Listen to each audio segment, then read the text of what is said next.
30 ಕುಂಟೆಯಲ್ಲಿ ನಾವು ಕರ್ಬೇವನ್ನ ಹಾಕಿದೀವಿ. ಕಂಪ್ಲೀಟ್ ಆಗಿ ಕರ್ಬೇವು ಹಾಕಿದೀವಿ ಅಡಿಕೆ ಜೊತೆಲೇನೆ. ಇದು ಖಾಲಿ ಹತ್ತತ್ರ 1.5 ವರ್ಷ ಆಯ್ತು. ಈಗ ಆಯಸ್ಸು ಕರ್ಬೇವಿಗೆ 1.5 ವರ್ಷ ಆಯ್ತು. ಇದು ಸುಹಾಸಿನಿ ತಳಿ. ಜೂನ್ ಇಂದ ಹಿಡಿದು ಹತ್ತತ್ರ ಸೆಪ್ಟೆಂಬರ್ ವರ್ಗು ಇದು ಬೀಜ ಸಿಗ್ತಾ ಹೋಗುತ್ತೆ ನಮ್ಗೆ. ಇದು ನಾವೇನ್ ಮಾಡ್ತೀವಿ ಅಂತಂದ್ರೆ ಜೂನ್ ನಲ್ಲಿ ಹಾಕ್ತಿವಿ. ಆಮೇಲೆ ಏನು ಇಂಪಾರ್ಟೆಂಟ್ ಅಂದ್ರೆ ನಾವು ಈ ತರ ಬೆಡ್ ಮಾಡಿ ಹಾಕ್ಬೇಕು. ಇಲ್ಲಿ ತೋರಿಸ್ತಾ ಹೋಗ್ಬೋದು, ಈ ತರ ಬೆಡ್ ಮಾಡಿ ಹಾಕ್ಬೇಕು. ಕಾರಣ ಏನೋ ಬೆಡ್ ಮಾಡೋದು ಅಂತಂದ್ರೆ ಕರ್ಬೇವಿಗೆ ನೀರು ಹೆಚ್ಚಿಗೆ ಆಗಂಗಿಲ್ಲ. ಅದ್ರ ಸಲುವಾಗಿ ನಾವೇನ್ ಮಾಡಿದೀವಿ ಬೆಡ್ ಮಾಡಿ ಹಾಕಿದೀವಿ. ಇಲ್ಲಿ ಬೆಡ್ ಮಾಡಿ ಹಾಕದಾಗ ಏನು ನಮ್ಗೆ ಅನುಕೂಲ ಅಂತಂದ್ರೆ ಜೂನ್ ನಲ್ಲಿ ಮಳೆಗಾಲ ಸರ್. ಜೂನ್ ನಲ್ಲಿ ಮಳೆಗಾಲ ಆಗಿರೋದ್ರಿಂದ ಸಿಕ್ಕಾಪಟ್ಟೆ ನೀರಾದ್ರೆ ಜರ್ಮಿನೇಷನ್ ಆಗೋದು ಕಷ್ಟ. ಈ ಅಡಿಕೆ ಗಿಡದಿಂದ 1 ಅಡಿ ಪಕ್ಕಕ್ಕೆ ತಗೊಂಡು 1 ಅಡಿ ಹಿಂಗೆ ಪಕ್ಕಕ್ಕೆ ತಗೊಂಡು ಇಲ್ಲಿ ಬೆಡ್ ಮಾಡ್ಕೊಂಡಿದೀನಿ. ಕಾರಣ ಏನಕ್ಕೆ 1 ಅಡಿ ಪಕ್ಕಕ್ಕೆ ಬೆಡ್ ಮಾಡಿರೋದು ಅಂತಂದ್ರೆ ಇದೇ ಏನು ಇನ್ ಲೇಯರ್ ಐತೆ ಇಲ್ಲಿ ತೋರಿಸ್ಬೋದು. ಇದು ಇನ್ ಲೇಯರ್ ಐತೆ. ಇದ್ರ ಮೂಲಕನೇ ನೀರು ಬಿಡ್ತಾ ಇರೋದು ನಾವು. ಇದ್ರ ಮೂಲಕನೇ ನೀರು ಗೊಬ್ಬರ ಎಲ್ಲ ಇದ್ರ ಮೂಲಕನೇ ಔಷಧಿ ಇದ್ರ ಮೂಲಕನೇ ಬಿಡೋದು. ಈಗ ನಾನು ಅಂಬರೀಶ್ ಅಂತ ಹೇಳಿ ಸರ್, ಕೊಪ್ಪಳದವರು, ಅವ್ರ ವಿಡಿಯೋಗಳು ನೋಡೇ ನಾನು ಸ್ಫೂರ್ತಿಯಾಗಿ ಅವ್ರ ಹತ್ರ ಮಾಹಿತಿ ತಗೊಂಡು ಯಾವಾಗ ಹಾಕ್ಬೇಕು, ಏನು ಮಾಡ್ಬೇಕು, ಅಡಿಕೆ ತೋಟದಲ್ಲಿ ಹೆಂಗ್ ಮಾಡ್ಬೇಕು, ಆಮೇಲೆ ನಮಗೆ ಅಡಿಕೆ ಬಂದಾಗ ಯಾವ್ಯಾವೆಲ್ಲ ಸಮಸ್ಯೆ ಆಗುತ್ತೆ, ಅಥವಾ ನಾನು ಆರ್ಗ್ಯಾನಿಕ್ ಅಲ್ಲಿ ಮಾಡ್ಬೇಕು ಅಂದ್ರೆ ಯಾವ್ಯಾವ ತರ ನನಗೆ ಮುಂದೆ ಸವಾಲ್ಗಳು ಬರ್ತವೆ, ನಾನು ಅದನ್ನ ಹೆಂಗೆ ಎದುರಿಸ್ಬೇಕು ಅಂತ ಎಲ್ಲ ಕೇಳಿ ಅವರಿಂದ ಮಾಹಿತಿ ತಗೊಂಡು ಇದನ್ನ ಯಾಕೆ ನಾನು ಅಂಬರೀಶ್ ಕೆಲವೊಂದು ವಿಡಿಯೋದಲ್ಲೂ ಹೇಳಿದ್ದೀನಿ, ಅಂಬರೀಶ್ ಅವರ ಹೆಸರು ಹೇಳಿದ್ದೀನಿ. ಯಾಕೆ ಅಂತಂದ್ರೆ ಅವ್ರು ನನ್ಗೆ ಬೀಜ ಹಾಕೋದ್ರಿಂದ ಹಿಡಿದು ಫಸ್ಲು ಬರೋವರೆಗೂ ಸಪೋರ್ಟ್ ಆಗಿ ನಿಂತಿದ್ರು ಸರ್. ಈ ತರ ರೈತರಿಗೆ ಸಪೋರ್ಟ್ ಆಗಿ ನಿಲ್ಬೇಕು ಅನ್ನೋದು ನನ್ನ ಕೋರಿಕೆ ಸರ್. ಯಾಕೆಂದ್ರೆ ಒಬ್ಬ ರೈತನೇ ಸಪೋರ್ಟ್ ಆಗಿ ನಿಲ್ಲಿಲ್ಲ ಅಂತಂದ್ರೆ ಯಾವ ಬೆಳೆನೂ ಬೆಳೆಯಕ್ಕಾಗಲ್ಲ. ನಮಸ್ತೆ ಕೀರ್ತಿ ಅವರೇ. ನಮಸ್ತೆ ಸರ್. ನಮ್ಮ ಕೃಷಿಯ ದಾರಿ ವೀಕ್ಷಕರಿಗೆ ನಿಮ್ಮ ಪರಿಚಯ ಮಾಡಿಕೊಡಿ. ನನ್ನ ಹೆಸರು ಕೀರ್ತಿ ಅಂತ ಹೇಳಿ, ಸನ್ ಆಫ್ ಶಿವಪ್ಪ BS, ಮುದಿಮಡು ಗ್ರಾಮ, ಕಳ್ಳಂಬೆಳ ಹೋಬಳಿ, ಶಿರಾ ತಾಲೂಕು, ತುಮಕೂರು ಜಿಲ್ಲೆ ಸರ್. ಕೀರ್ತಿ ಅವರೇ, ನಿಮ್ಮ ತೋಟದಲ್ಲಿ ವಿಧವಾದ ಬೆಳೆಗಳನ್ನ ಬೆಳೆದಿದ್ದೀರಾ ಅಂತ ಗೊತ್ತಾಯ್ತು.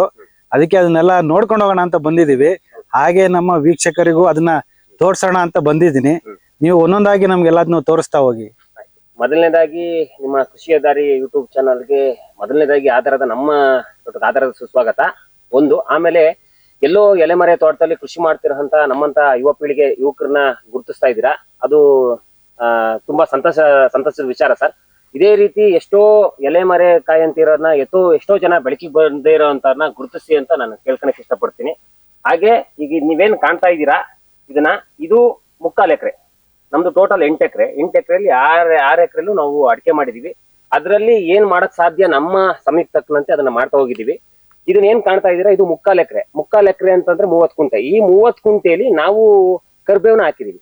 ಕಂಪ್ಲೀಟ್ ಆಗಿ ಕರ್ಬೇವು ಹಾಕಿದೀವಿ ಅಡಿಕೆ ಜೊತೆಲೇನೆ. ಇದು ಖಾಲಿ ಹತ್ತತ್ರ 1.5 ವರ್ಷ ಆಯ್ತು. ಈಗ ಆಯಸ್ಸು ಕರ್ಬೇವಿಗೆ 1.5 ವರ್ಷ ಆಯ್ತು. ಅಡಿಕೆಗೆ ಹತ್ತತ್ರ 8 ವರ್ಷ ಆಯ್ತು. ನೀವು ಕಾಣ್ತಾ ಇರ್ಬೋದು ಇದೆಲ್ಲನ. ಇದನ್ನ ನಾವು ಕರ್ಬೇವು ಹಾಕಿದೀವಿ. ಇದು ತಳಿ ಬಂದು ಸುಹಾಸಿನಿ ತಳಿ. ಇದು ಸುಹಾಸಿನಿ ತಳಿ. ಜೂನ್ ಇಂದ ಹಿಡಿದು ಹತ್ತತ್ರ ಸೆಪ್ಟೆಂಬರ್ ವರ್ಗು ಇದು ಬೀಜ ಸಿಗ್ತಾ ಹೋಗುತ್ತೆ ನಮ್ಗೆ. ಇದು ನಾವೇನ್ ಮಾಡ್ತೀವಿ ಅಂತಂದ್ರೆ ಜೂನ್ ನಲ್ಲಿ ಹಾಕ್ತಿವಿ. ಆಮೇಲೆ ಏನು ಇಂಪಾರ್ಟೆಂಟ್ ಅಂದ್ರೆ ನಾವು ಈ ತರ ಬೆಡ್ ಮಾಡಿ ಹಾಕ್ಬೇಕು. ಇಲ್ಲಿ ತೋರಿಸ್ತಾ ಹೋಗ್ಬೋದು, ಈ ತರ ಬೆಡ್ ಮಾಡಿ ಹಾಕ್ಬೇಕು. ಕಾರಣ ಏನೋ ಬೆಡ್ ಮಾಡೋದು ಅಂತಂದ್ರೆ ಕರ್ಬೇವಿಗೆ ನೀರು ಹೆಚ್ಚಿಗೆ ಆಗಂಗಿಲ್ಲ. ಅದ್ರ ಸಲುವಾಗಿ ನಾವೇನ್ ಮಾಡಿದೀವಿ ಬೆಡ್ ಮಾಡಿ ಹಾಕಿದೀವಿ. ಇಲ್ಲಿ ಬೆಡ್ ಮಾಡಿ ಹಾಕದಾಗ ಏನು ನಮ್ಗೆ ಅನುಕೂಲ ಅಂತಂದ್ರೆ ಜೂನ್ ನಲ್ಲಿ ಮಳೆಗಾಲ ಸರ್. ಜೂನ್ ನಲ್ಲಿ ಮಳೆಗಾಲ ಆಗಿರೋದ್ರಿಂದ ಸಿಕ್ಕಾಪಟ್ಟೆ ನೀರಾದ್ರೆ ಜರ್ಮಿನೇಷನ್ ಆಗೋದು ಕಷ್ಟ, ಕೊಳೆಯಂತ ಚಾನ್ಸಸ್ ಇರುತ್ತೆ. ಅದಕ್ಕೋಸ್ಕರ ಬೆಡ್ ಮಾಡಿದೀವಿ. ಆಮೇಲೆ ಬೆಡ್ ಮಾಡೋದು ಹೆಂಗೆ ಅಂತಂದ್ರೆ ನಾವೇನ್ ಮಾಡಿದೀವಿ, ಈ ದಾಯ ಬಂದು ಇದೇನಿದೆ ಈ ದಾಯ 10, 9 ದಾಯ. ಇದು ನಾನ್ ನಿಂತಿರೋದು 10 ದಾರಿ, ಹಿಂಗೆ 9 ಅಂದ್ರೆ ಈ 10 ದಾಯ ಬಂದು ಉತ್ತರ ದಕ್ಷಿಣ ಬಂದು 10 ಇದೆ, ಪೂರ್ವ ಪಶ್ಚಿಮ ಬಂದು 9 ಇದೆ ಸರ್. ನಾನು ಈ ನೀರಿನ ವ್ಯವಸ್ಥೆ ಹೆಂಗಿತ್ತು ಅದ್ರ ಪ್ರಕಾರ ಮಾಡ್ಕೊಂಡಿದ್ದೀನಿ. ನೀರಿನ ವ್ಯವಸ್ಥೆ ಬಂದು ನಮ್ದು ಪೂರ್ವ ಪಶ್ಚಿಮ ಇದೆ. ಈ ಪೂರ್ವ ಪಶ್ಚಿಮಕ್ಕೆ ನಾನು ಬೆಡ್ ಮಾಡ್ಕೊಂಡಿರೋದು. ಬೆಡ್ ಮಾಡಿ ನಾನು ಏನ್ ಮಾಡಿದೀನಿ ಅಂದ್ರೆ ಈ ಬೆಡ್ ನೋಡ್ರಿ, ಇದೇನಿದೆ ಅಡಿಕೆ ಗಿಡ, ಈ ಅಡಿಕೆ ಗಿಡದಿಂದ 1 ಅಡಿ ಪಕ್ಕಕ್ಕೆ ತಗೊಂಡು 1 ಅಡಿ ಹಿಂಗೆ ಪಕ್ಕಕ್ಕೆ ತಗೊಂಡು ಇಲ್ಲಿ ಬೆಡ್ ಮಾಡ್ಕೊಂಡಿದೀನಿ.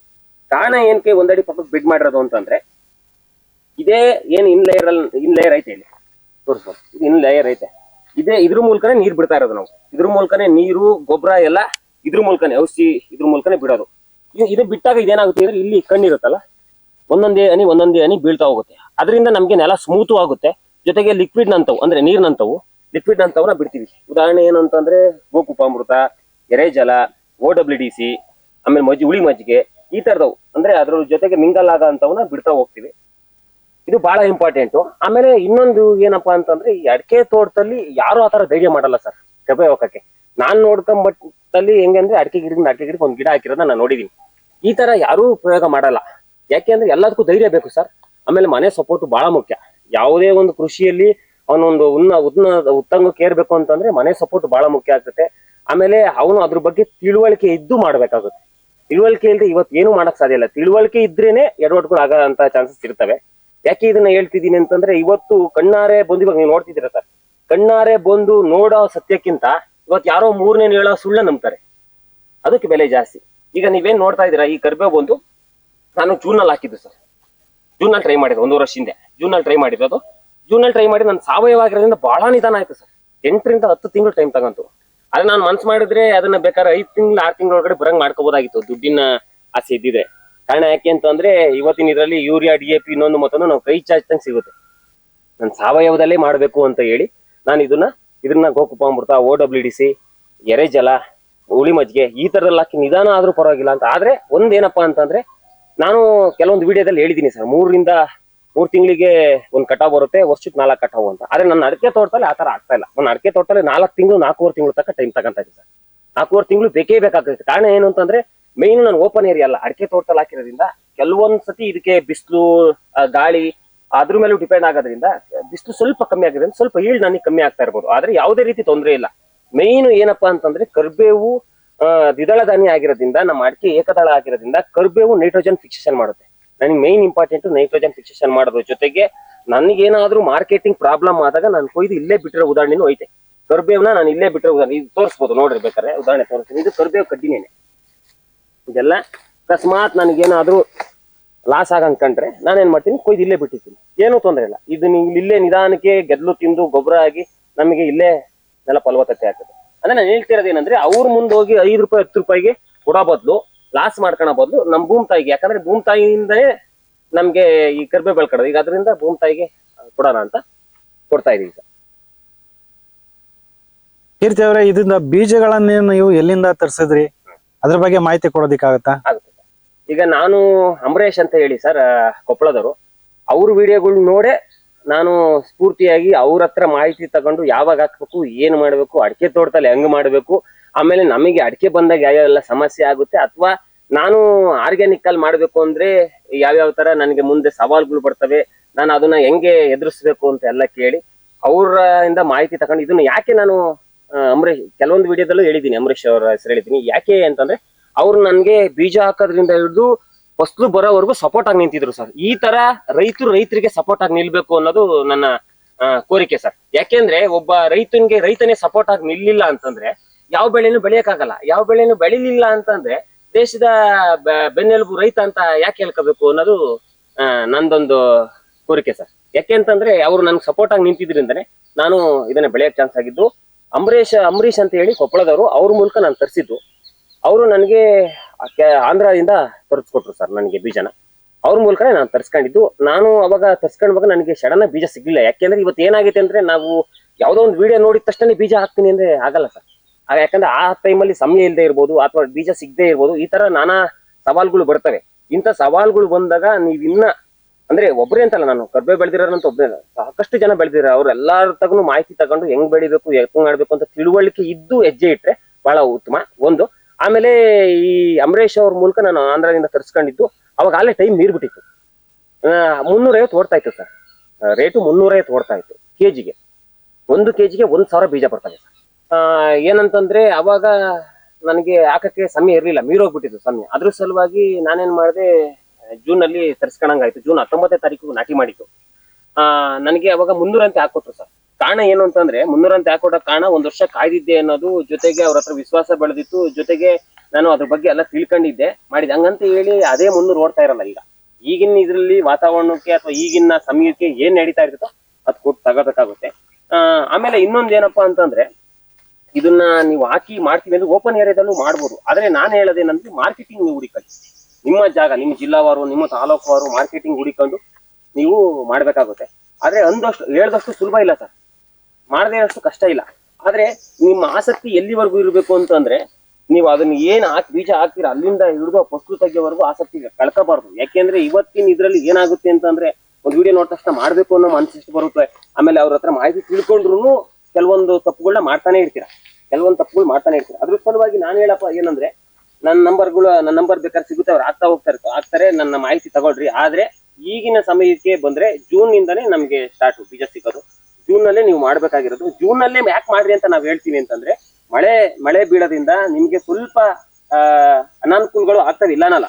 ಅನಾನುಕೂಲ ಆಗೋ ಜೊತೆಗೆ ಇನ್ನೊಂದು ಏನಂದ್ರೆ ಪ್ಲಸ್ ನಿಮ್ಗೆ ಜೂನ್ ಅಲ್ಲಿ ನೀವು ಹಾಕಿದ್ರೆ ಇದು ಕನಿಷ್ಠ ಅಂತಂದ್ರೆ ಹೇಳಕ್ ಬರಲ್ಲ. ಆಗಿನ ವಾತಾವರಣ ಇದ್ರ ಮೇಲೆ ಪ್ರಕೃತಿ ಮೇಲೆ ಎಲ್ಲ ಡಿಪೆಂಡ್ ಆಗುತ್ತೆ.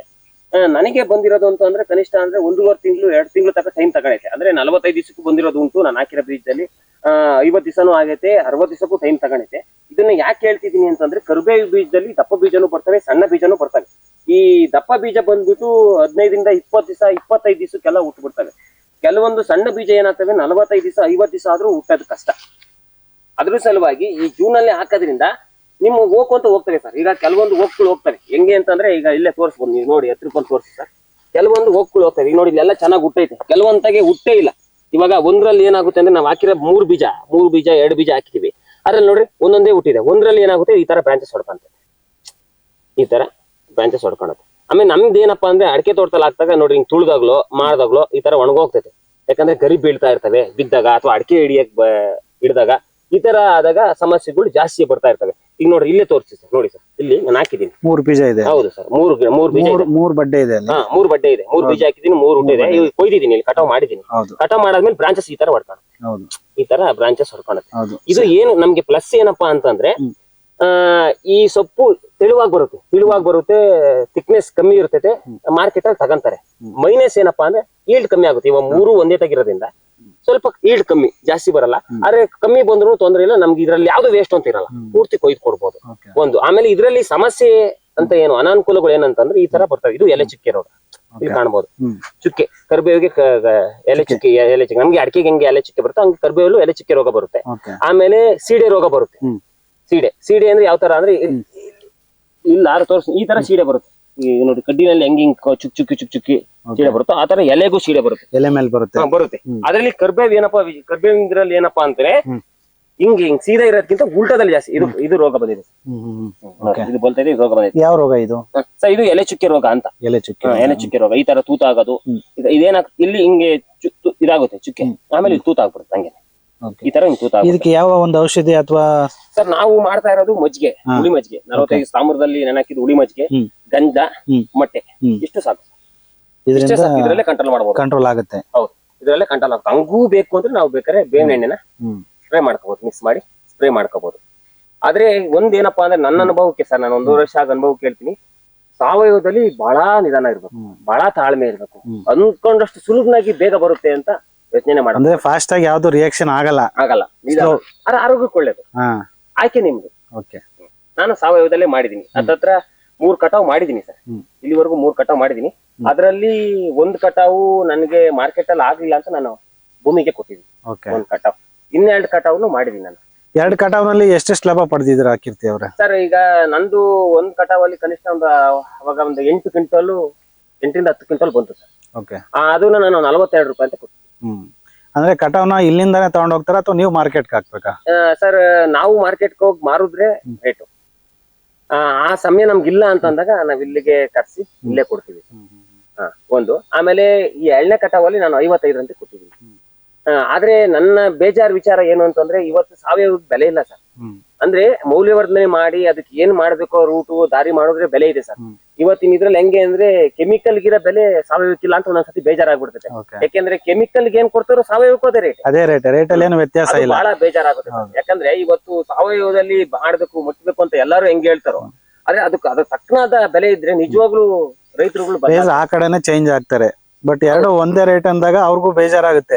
ಇಷ್ಟೆಲ್ಲ ಕಷ್ಟ ಬಿದ್ದು ಇಷ್ಟೆಲ್ಲ ತಾಳ್ಮೆಯಿಂದ ಮಾಡಿದ್ರು ಯಾಕೆ ಮಾತು ಹೇಳ್ತಿದೀನಿ ಅಂದ್ರೆ, ಈಗ ನಾನ್ ಕರಿಬೇವು ಬೆಳೆದಿದ್ದೀನಿ ಅಂತ ಕಳಿ ಸರ್, ಇಲ್ಲಿ ಯಾರೋ ನನ್ ನೋಡಿ ಯಾರೋ ಒಬ್ಬ ಸ್ಫೂರ್ತಿಯಾಗಿ ಕರಿಬೇವು ಬೆಳಿತಾನೆ, ಅವ್ನು ಕೆಮಿಕಲ್ ಮಾಡ್ತಾನೆ ಅಂತ ಕಳಿ, ನಾವು ಆರ್ಗ್ಯಾನಿಕ್ ಮಾಡ್ತಾನೆ ಅಂತ ಕಳಿ. ನಾನು ವರ್ಷಕ್ಕೆ 2 ಕಟಾವ್ ತಗೊಂಡಿರ್ತೀನಿ ಅಂತ ಕಳಿ, ಅವ್ನು ವರ್ಷಕ್ಕೆ 4 ಕಟಾವೇ ತಗೊಂಡಿರ್ತಾನೆ ಅಂತ ಕಳಿ. ಅವ್ನ್ ಲಾಭ ಬಂದು 2 ಲಕ್ಷ ಆಗಿರ್ತೈತೆ ಅಂತ ಕಳಿ, ನನ್ ಲಾಭ ಬಂದು 80,000 ಆಗಿರ್ತೈತೆ. ಆದ್ರೆ ಅವ್ನ್ ಹೇಳೋದ್ ಏನಂದ್ರೆ ಎಲ್ಲಾರ್ಗು ಜನಗಳಿಗೆ ಬೇಕಾದ್ರೆ ಲಾಭ ಬೇಕು. ನೀ ಮಣ್ಣು ಹಾಳು ಮಾಡ್ತಿದ್ಯೋ, ನಿನ್ ರೋಗ ಬರ್ತೈತೋ, ನಿಮ್ ಮನೆಗಳ ಸಾಯ್ತಾರೋ, ನೀನ್ ಇನ್ನೊಬ್ರನ್ ಕುಟುಂಬ ಹಾಳು ಮಾಡ್ತಿದ್ಯೋ ಯಾರು ಕೇಳಲ್ಲ ಸರ್. ಲಾಭ ಎಷ್ಟು ಬಂದಿದೆ ಅಂತ ಕೇಳೋದು. ಇವಾಗ ಅವ್ನು 2 ಲಕ್ಷ ಬಂದನ್ನ ಜನ ನಂಬ್ತಾರೆ ಹೊರತು 80,000 ನಿಯತ ಮಾಡಿ ದಡ್ಡ ಅಂತಾರೆ. 80,000 ತಂಡನ ದಡ್ಡ ಅಂತಾರೆ. ಏನಕ್ ಮಾಡ್ತಿದ್ಯಾ, ನಿನ್ಗೆ ಏನ್ ತಲೆ ಐತಿ, ಈ ತರ ಹೇಳ್ತಾರೆ ಜನ. ಆದ್ರೆ ಬೇಜಾರಾಗುತ್ತೆ. ಆದ್ರೂ ಸತ್ಯ ಗೆಲ್ತೈತೆ ಸರ್. ಹೌದು, ಸತ್ಯ ಯಾವತ್ತಿದ್ರು ಗೆಲ್ತೈತೆ. ನೀವು ಮಾಡ್ತಾ ಇರೋದು ಕರೆಕ್ಟ್ ಇದೆ ಕೀರ್ತಿ ಅವರೇ. ಕೆಮಿಕಲ್ ನ ಯೂಸ್ ಮಾಡಬೇಡಿ. ಯಾವ್ದೇ ಕಾರಣಕ್ಕೂ ಮಾಡ್ಬಿಡಿ. ರೈತರಿಗೆ ಹೇಳೋದು ಅಷ್ಟೇನೆ ನಾನು. ಹೌದು. ನಾಳೆ ದಿವಸ ನೀವು ಕೂಡ ವಿಷನ ತಿಂತೀರಾ ಅದು. ಅಲ್ಲ, ನಾವು ಭೂಮಿ ತಾಯಿನೇ ಹಾಳು ಮಾಡಿದ್ರೆ ಭೂಮಿ ತಾಯಿ ಎಲ್ಲ ಸಿಕ್ಕೊಡುತ್ತೆ ಸರ್. ಹೌದು ಹೌದು. ಈಗ ಹಾಳು ಮಾಡಿ ಒಂದು 10 ವರ್ಷ ಚೆನ್ನಾಗಿ ಹಾಳು ಮಾಡ್ಬಿಟ್ಟು ನಾನು ಒಂದೇ ವರ್ಷಕ್ಕೆ ನಾನು ಭೂಮಿನ ರೆಡಿ ಮಾಡ್ತೀನಿ ಅಂದ್ರೆ ಸಾಧ್ಯನಾ ಸರ್? ಆಗಲ್ಲ. ಇವತ್ತಿನ ಇದ್ರಲ್ಲಿ ನೀವು ಅದು ಸಾವಯವದಲ್ಲಿ ಮಾಡ್ತಾ ಇದೀನಿ ಅಂದ್ರೂ ಸರ್, ನಾವ್ ಏನೇ ಮಣ್ಣು ಫಲವತ್ತತೆ ಮಾಡ್ಬೇಕು ಅಂದ್ರೆ 15-20 ವರ್ಷ ಮೇಲ್ ಬೇಕು ಸರ್. ಬೇಕು ನಿಜವಾಗ್ಲೂ ಬೇಕು. ನೀವ್ ಏನೇ ಮಾಡಿ ಅಂದ್ರೆ ಇರೋದ್ರಲ್ಲೇ ನಾನು ಏನು ಗೊಬ್ಬರ ತಂದಾಕ್ತೇನೆ, ಇಲ್ಲಿ ಇರೋದ್ರಲ್ಲೇ ನಾನು ಮಾಡ್ತೀನಿ ಅಂದ್ರೆ, ಈ ತ್ಯಾಜ್ಯಗಳನ್ನ ಬಳಸಿ ನಾನು ಮಾಡ್ತೀನಿ ಅಂದ್ರೆ 15-20 ವರ್ಷ ಬೇಕು. ಅದ್ರ ಸಲುವಾಗಿ ಎಲ್ಲಾರು ಸಾವಯವ ಮಾಡ್ರಿ ಅಂತಾನೆ ಹೇಳೋದು. ಆದ್ರೆ ರೈತರೆಲ್ಲ ಒಗ್ಗಟ್ಟಾದ್ರೆ ಸರ್, ಹೌದು, ಕೆಮಿಕಲ್ ನ ಒದ್ದೋಡಿಸ್ಬೋದು. ಆದ್ರೆ ಏನಾಗ್ಬಿಟ್ಟೈತೆ ಅಂದ್ರೆ ರೈತರಲ್ಲೇ ಕಾಂಪಿಟೇಷನ್. ಆಗ ಆತರ ಆಗೋಗ್ಬಿಟ್ಟೈತೆ. ಇಲ್ಲ, ರೈತರಿಗೆ ಸರಿಯಾದ ಮಾಹಿತಿ ಇಲ್ಲ ಅಂತ ನನ್ಗೆ ಅನ್ಸುತ್ತೆ. ಕೆಲವೊಂದ್ ಕಡೆ ರೈತರಿಗೆ ಈ ಕೆಮಿಕಲ್ ಮತ್ತೆ ಆರ್ಗ್ಯಾನಿಕ್ ಇದ್ರ ಬಗ್ಗೆ ಅವ್ರಿಗೆ ಡಿಫ್ರೆನ್ಸೇ ಗೊತ್ತಿಲ್ಲ ಅಂತ ನನಗೆ ಅನ್ಸುತ್ತೆ, ಕೆಲವು ರೈತರಿಗೆ ಮಾತ್ರ. ಅದ್ರ ಬಗ್ಗೆ ನೀವೇನ್ ಹೇಳ್ತೀರಾ ಸರ್? ಅದೇ ಸರಿಯಾದ ಮಾರ್ಗದರ್ಶನ ಇಲ್ಲ ಅಂದಾಗ ಏನಾಗುತ್ತೆ ಅಂತಂದ್ರೆ, ಈಗ ಕೆಲವೊಬ್ರು ರೈತರಾಗಿ ಸಿಟಿಯಲ್ಲಿ ಇರಬೇಡಿ ಸರ್, ರೈತರಾಗಿದ್ದೇ ಎಲ್ಲ ಗೊತ್ತಿದ್ದೇ ಎಲ್ಲಾ ಕೇಳ್ಕೊಂಡ್ ಮಾಡ್ಕೊಂಡೆ ಅವರೇ ತಪ್ಪೇಜೆಗಳು ನೀಡ್ತಾ ಇದ್ದಾರೆ. ಯಾಕೆಂದ್ರೆ ಇವತ್ತಿನ ಇದ್ರಲ್ಲಿ ಏನಾಗ್ತೈತೆ ಅಂದ್ರೆ, ಮೊಬೈಲ್ ಈಗ ಬಂದು ಸರ್, ಕಣ್ಣಿಗೆ ಬೇಕಾದ ನಾವು ನೋಡ್ಬೋದು, ಕಣ್ಣಿಗೆ ಬೇಕಾದ ನಾವು ನಮ್ಮ ಮನೆ ಹತ್ರನೇ ತರಿಸ್ಕೋಬಹುದು. ಆದ್ರೆ ಮಾಡಾರಿಲ್ಲ ಸರ್. ಇವತ್ತು ಎಲ್ಲಾರು ಹೇಳ್ತಾ ಇದಾರೆ ಹೊತ್ತು ಮಾಡಾರೇ ಇಲ್ಲ ಸರ್. ಆಯ್ತಾ? ಇವತ್ತು ಏನಾಗ್ಬಿಟ್ಟೈತೆ ಅಂದ್ರೆ, ರೈತನೇನೆ ಹೇಳ್ ಮಾಡ್ಸಂಗ್ ಆಗೋಗ್ಬಿಟ್ಟವ್ನೆ, ಮಾಡ್ತಾ ಇಲ್ಲ, ಮೈ ಬಗ್ಸ್ ಮಾಡ್ತಾ ಇಲ್ಲ, ರೈತನೇ ಹೇಳ್ ಮಾಡ್ಸಂಗ್ ಆಗೋಗ್ಬಿಟ್ಟವ್ನೆ. ಆತರ ಆಗೋಗ್ಬಿಟ್ಟೈತೆ. ಹೇಳಾರು ಉಂಟು, ಮಾಡಾರಿಲ್ಲ. ಮಾಡಾರೇ ಇಲ್ಲ ಅಂತ ಅಂದಾಗ ಉತ್ಪಾದನೆ ಹೆಂಗಾಗುತ್ತೆ ಸರ್? ಹೌದಲ್ಲ? ಆತರ ಉತ್ಪಾದನೆ ಆಗ್ಬೇಕು ಅಂದ್ರೆ ಎಲ್ಲಾರು ಮೈ ಬಗ್ಸ್ ಮಾಡ್ಬೇಕು, ಕಷ್ಟಪಟ್ಟು ಮಾಡ್ಬೇಕು. ಆದ್ರೆ ಪ್ರಾಬ್ಲಮ್ ಏನು, ಎಲ್ಲಾರು ಮೈ ಬಗ್ ಮಾಡಕ್ಕೆ ಬೆಂಬಲ ಬೆಲೆಗಳಿಲ್ಲ, ಸರಿಯಾದ ಬೆಲೆಗಳಿಲ್ಲ. ಅವ್ನ್ ಮಾಡಿದ ತಕ್ಕನಾಗಿ, ಅವ್ನ ಪರಿಶ್ರಮಕ್ಕೆ ತಕ್ಕನಾಗಿ ಅದೇನ್ ಮೌಲ್ಯ ಬರುತ್ತೋ ಆ ಮೌಲ್ಯ ಸಿಗ್ತಾ ಇಲ್ಲ. ಅದರಿಂದ ಏನಾಗ್ಬಿಟ್ಟೈತೆ, ಈಗ ಜನ ಏನಿಲ್ಲ 10 ರೂಪಾಯಿ ತಗೊಂಬಂದು ಕೆಮಿಕಲ್ ಹಾಕೋದು, 20 ರೂಪಾಯಿ ತಗೊಳೋದು ಅಷ್ಟೇ. ಹಂಗಾಗೋಗ್ಬಿಟ್ಟೈತೆ. ಕೀರ್ತಿಯವ್ರ, ಈಗ ಅಡಿಕೆ ಗಿಡದಲ್ಲಿ ಮಾಡಿದ್ರೆ ಉತ್ತಮ ಅಂತ ನಿಮ್ಮ ಒಂದು ಅಭಿಪ್ರಾಯ ಅಲ್ವರ? ಹೌದು ಸರ್. ಬೇರೆ ಖಾಲಿ ನೆಲದಲ್ಲಿ ಮಾಡಿ ಜಾಗ ವೇಸ್ಟ್ ಮಾಡೋದ್ಕಿನ್ನ ಅಡಿಕೆ ತೋಟದಲ್ಲಿ ಅಡಿಕೆನೂ ಬೆಳೆ ಸಿಗುತ್ತೆ, ಜೊತೆನಲ್ಲಿ ಕರಿಬೇವಿನ ಒಂದು ಉತ್ಪಾದನೆನೂ ಆಗುತ್ತೆ. ಎರಡು ಕಡೆಯಿಂದ ನಿಮ್ಗೆ ಲಾಭಾಂಶ ಸಿಗುತ್ತೆ ಅಂತ ನಿಮ್ಮ ಒಂದು ಅಭಿಪ್ರಾಯ. ನಾನು ಇದನ್ನ ಮಾಡಕ್ ಉದ್ದೇಶ, ಇದನ್ನ ಮಾಡಕ್ಕೆ ಮೇನ್ ನನ್ನ ತಲೆಯಲ್ಲಿ ಬಂದಿದ್ದು ಇಷ್ಟೇ ಸರ್. ಇದು ಅಡಿಕೆ ಏಕದಳ ಸಂತು ಪೇರು, ಇದು ದ್ವಿದಳ ಕರಿಬೇವು. ಇದು ಒಂದು ಅಡಿಕೆ ಜೊತೆಗೆ ಕರಿಬೇವಿದ್ರೆ ಅಕಸ್ಮಾತ್ ಅಡಿಕೆಗೆ ಬೆಲೆ ಕಮ್ಮಿ ಆದಾಗ ಅಥವಾ ಏನೋ ಅಚಾನಕ್ಕಾಗಿ ಏನ್ ಬೇಕಾದ್ರೂ ಆಗ್ಬೋದು ಸರ್, ಇವತ್ತಿನ ಇದ್ರಲ್ಲಿ ಹೇಳಕ್ ಬರಲ್ಲ. ಹಂಗಾದಾಗ ಕರಿಬೇವು ನನ್ನ ಕೈ ಹಿಡಿತೈತೆ ಅನ್ನೋ ಒಂದು ವಿಚಾರವಾಗಿ ಹಾಕಿತ್ತು. ಆಮೇಲೆ ಒಂದೇ ನೀರು ಒಂದೇ ಗೊಬ್ಬರ ಈ ಎಳ್ ಬೆಳೆಗೂ ಹೋಗುತ್ತೆ. ಯಾಕಂದ್ರೆ ಇದ್ರಲ್ಲಿ ಇದೇನೆ ಇದಕ್ಕೂ ಹೋಗುತ್ತೆ ಸರ್. ಅಂದ್ರೆ ಒಂದೇ ನೀರಲ್ಲಿ 2 ಬೆಳೆ ಬರುತ್ತೆ ಅಂತ ಹೇಳ್ತಾ ಇದ್ರ. ಕರಿಬೇವಿನ ಸೊಪ್ಪಿಗೆ ಹೆಚ್ಚಿಗೆ ನೀರ್ ಬಿಡ್ಬೇಕಾದ್ದೇನಿಲ್ಲ ಅಂತ ನಿಮ್ಮ ಹೇಳಿಕೆ. ಬದ ಮಾಡಿದ್ವಿ, ಅದ್ರ ನೀರ್ ಏನು ಅಂದ್ರೆ ಮಿಕ್ಕಿದ ನೀರ್ ಏನಿದೆ ಅದು ಅಡಿಕೆ ಗಿಡಕ್ಕೆ ತಗೊಳುತ್ತೆ. ಹಂಗಂತ ಹೇಳಿ ನಾವು ಬರೀ ಇದನ್ನೇ ಅಂತಲ್ಲ, ಯಾವಾಗಾದ್ರೂ ಒಂದ್ಸತಿ ಒಂದ ನೀರ್ ಹಾಯಿಸ್ತೀವಿ ಸರ್. ಅಡಿಕೆ ಇಳುವರಿಲಿ ಏನು ಅಂತ ವ್ಯತ್ಯಾಸ ಕಂಡು ಬರಲ್ಲ ಅಂತ ಹೇಳ್ತೀರಾ? ಅಡಿಕೆಯಲ್ಲಿ ಏನು ವ್ಯತ್ಯಾಸ ಕಂಡು ಬರಲ್ಲ. ಆದ್ರೆ ಗೊಬ್ಬರ ಹಾಕ್ತಂಗಿದ್ದಾಗ ಅಂದ್ರೆ ಅದಕ್ಕೆ ಏನು ಬೇಕು ಪೋಷಕಾಂಶಗಳನ್ನ ಕೊಡದಾಗಿದ್ದ ವ್ಯತ್ಯಾಸ ಕಂಡೇ ಬರುತ್ತೆ. ಈಗ ಇದು ನಾನು ಹಾಕದ್ ಎಲ್ಲೋ ಒಂದ್ ಸ್ವಲ್ಪ ಹಾಕ್ಬಿಟ್ಟು ಎರಡು ತಗೊಂಡಾಗ ಯಾವ್ದಕ್ಕೂ ಒಂದು ಕೇಟ್ ಬೀಳುತ್ತೆ. ಅದಕ್ಕೆ ಬೇಕಾದ ಪೋಷಕಾಂಶ ಅಂದ್ರೆ ಎರಡಕ್ಕೂ ಸಮ ಪ್ರಮಾಣದಲ್ಲಿ ಅದಕ್ಕೆ ಏನ್ ಪೋಷಣೆಯನ್ನ ಕೊಡ್ಬೇಕು ಅದನ್ನ ನೀಡ್ಲೇಬೇಕಾಗತ್ತೆ ನಾವು. ಒಂದಕ್ಕೆ ಹಾಕಿದ್ರಲ್ಲಿ ಎರಡಕ್ಕೂ ಉಪಯೋಗ ಆಗಲ್ಲ ಅಂತ ಹೇಳ್ತಿದ್ರು. ಅಂದ್ರೆ ಕರಿಬೇವಿನ್ಗೆ ಏನ್ ಬೇಕೋ ಆಹಾರನ ಅದಕ್ ಕೊಡ್ಬೇಕು, ಅಡಿಕೆಗೆ ಏನ್ ಕೊಡ್ಬೇಕಾಗತ್ತೆ ಅದಕ್ಕೆ ಆಹಾರ ಪದ್ಧತಿಯನ್ನ ಅಂದ್ರೆ ಅದಕ್ಕೆ ಬೇಕಾದ ಪೋಷಕಾಂಶಗಳನ್ನ ಕೊಟ್ರೆ ಎರಡರಲ್ಲೂ ನಾವು ಫಲವತ್ತತೆಯನ್ನ ಅಂದ್ರೆ ಉತ್ಪಾದನೆಯನ್ನ ಕಾಣ್ಬೋದು ಅಂತ ನೀವ್ ಹೇಳ್ತಾ ಇದ್ದೀರಾ. ಯಾಕೆಂದ್ರೆ ನಮ್ಮ ಕಡೆ ಏನಾಗ್ತೈತೆ ಅಂತಂದ್ರೆ ಕಳೆ ಒಳ್ಳೇದು, ಕಳೆನೇ ಬಿಡ್ಕಂತಾರೆ ಹೊರತು ಏಕದಳ ಪದ್ಧತಿ ಅನ್ಸರ್ ಸರ್. ನೀವೆಲ್ಲನೂ ಸುತ್ತ ನೋಡಿ, ನಮ್ ಸುತ್ತಮುತ್ತ ಎಲ್ಲ ಏಕದಳ ಪದ್ಧತಿ. ಅದು ನಾನು ಅದನ್ನ ಬದಲಾಯಿಸ್ಬೇಕು ಅನ್ನೋ ಒಂದು ಉದ್ದೇಶಕ್ಕೆ. ಯಾಕಂದ್ರೆ ಇವತ್ತು ನಾವು ಮಾಡಿದ್ರೆ ಇನ್ನೊಬ್ಬ ನೋಡ್ ಬಂದು ನಾನು ಮಾಡ್ಬೇಕು ಅಂತಾನೆ ಹೊರತು ನಾವು ಬಾಯಲ್ಲಿ ಹೇಳಿದ್ರೆ ಆಗಲ್ಲ ಸರ್. ಮಾಡಿ ತೋರಿಸ್ಬೇಕು ಅಂತ ನಾವೇನ್ ಮಾಡಿದ್ವಿ, ಕರಿಬೇವನ್ನ ಹಾಕಿದೀನಿ, ಕರಿಬೇವನ್ನ ಹಾಕಿ ಮಾಡಿದೀನಿ. ಆದ್ರೆ ಏನಪ್ಪಾ ಇಂಪಾರ್ಟೆಂಟ್ ಅಂದ್ರೆ ಸರ್, ಕರಿಬೇವು ಹಾಕಕ್ಕಿಂತ ಮುಂಚೆ ಈಗ ಎಲ್ಲೊಬ್ರು ನೋಡ್ತೀರಾ ಅಲ್ಲೊಂದ್ ಗಿಡ ಹಾಕ್ತಾರೆ. ಇಷ್ಟು ಮಾಡಕ್ಕೂ ಸ್ವಲ್ಪ ಧೈರ್ಯ ಬೇಕು ಸರ್, ಸಪೋರ್ಟ್ ಬೇಕು. ಯಾಕಂದ್ರೆ ಸುಮ್ನೆ ಯಾವ್ದು ಅಲ್ಲ.